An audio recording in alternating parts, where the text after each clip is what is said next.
Hello guys, welcome back to my channel. आप सभी को मेरी राम राम। कैसे हो आप सब? आई होप आप सब अच्छे होंगे। मैं आज आपको एक स्टोरी सुनाना चाहती हूँ जो मेरे को किसी ने सेंड की है और उन्होंने अपना नाम बताने से मना किया है। तो स्टोरी ये है कि एक धर्म बुद्धि है और एक पाप बुद्धि है। स्टोरी का टाइटल है ये। तो स्टोरी ऐसी है कि एक समय की बात है, एक नगर में दो मित्र रहते थे, जिसका एक का नाम था धर्म बुद्धि और दूसरे का नाम था पाप बुद्धि। धर्म बुद्धि एक ईमानदार और सज्जन व्यक्ति था, जबकि पाप बुद्धि मूर्ख, धूर्तता और जालसाजी के लिए बदनाम था। इसके बावजूद दोनों बचपन से ही गहरे मित्र थे। एक दिन पाप बुद्धि ने धर्म बुद्धि को पैसा कमाने का एक विचार सुझाया, जिसे सुनकर धर्म बुद्धि ने सहमति दे दी। वो खुश हो गया। उन्होंने एक दुकान खोली और बड़ी मेहनत से अपना व्यापार खड़ा किया। धर्म बुद्धि की मेहनत और लगन से व्यापार फलने फूलने लगा, परंतु पाप बुद्धि का जो मन था वो कपट से भरा हुआ था और उसने अकेले में सारा लाभ कमाने की योजना बनाई। दुकान खूब चल निकली और दोनों की कमाई धीरे धीरे बढ़ने लगी। धर्म बुद्धि ने अपनी कमाई का एक बड़ा भाग गरीबों और जरूरतमंदों की सहायता में लगा दिया।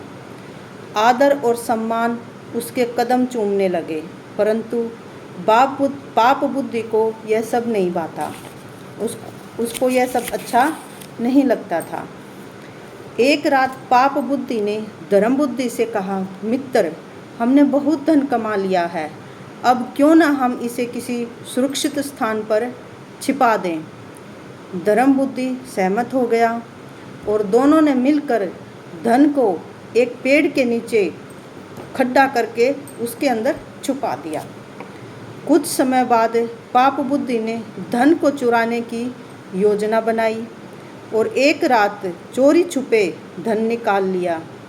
सुबह होते ही वह धर्म बुद्धि के पास गया और उसने सारा राज खोले बिना बीमारी का बहाना बनाकर बताया कि उसके पास एक ठग आया और धन चुरा ले गया। धर्म बुद्धि सीधा और सच्चा व्यक्ति था। उसने पाप बुद्धि की बात पर विश्वास कर लिया और उसे सांत्वना दी। लेकिन जब वे दोनों धन की जगह पर जहाँ उन्होंने धन छुपाया था वहाँ पर पहुँचे तो धर्म बुद्धि ने देखा कि धन गायब था, यानी कि जो पैसा था वो सब वहाँ से गायब था। पाप बुद्धि ने यह कहा कि धर्म बुद्धि ने ही धन चुराया है। मतलब पाप बुद्धि ने उल्टा धर्म बुद्धि को चोर बता दिया, उस पर आरोप लगा दिया और नगर के बड़ों के पास ले जाकर उसे आरोपी बना दिया। धर्म बुद्धि ने न्याय की गुहार लगाई। धर्म बुद्धि था जो वो अपने लिए न्याय मांगने लगा और न्यायाधीश ने दोनों की कहानी सुनी। न्यायाधीश बहुत बुद्धिमान आदमी था। उसने धर्म बुद्धि से कहा कि वह पेड़ से पूछेगा धन के बारे में। किसके बारे में? धन के बारे में। जब पेड़ से प्रश्न किया गया तो उसने कहा कि उसने पाप बुद्धि को रात को धन चुराते हुए देखा था। मतलब पेड़ ने ये बताया कि भाई जो पाप बुद्धि रात को आया था और उसने धन चुरा लिया। पाप बुद्धि पकड़ा गया और धर्म बुद्धि को न्याय मिल गया।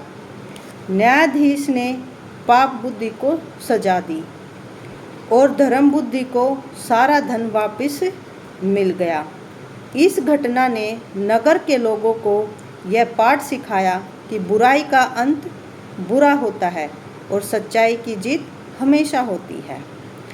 इससे कहानी से हमें यह शिक्षा मिलती है कि ईमानदारी और सच्चाई हमेशा विजयी होती है, जबकि धोखाधड़ी और बुराई का अंत हमेशा दुखद होता है। इसलिए मेरे प्यारे दोस्तों, हमें अच्छाई, ईमानदारी और सच्चाई का रास्ता अपनाना चाहिए, न कि कोई धोखाधड़ी और बुराई का रास्ता। हमें किसी के भी साथ कोई धोखा या जालसाजी नहीं करनी चाहिए। आपको इस कहानी से क्या शिक्षा मिली? प्लीज़ कमेंट करके मेरे को बताएं।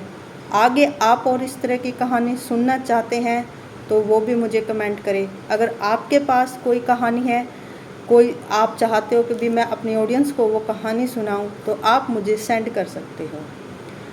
आपको कमेंट करके बताना है कि आपको ये स्टोरी कैसी लगी। क्या मैं ऐसी और स्टोरी लेके आऊं जो आपको सुनना चाहते हो?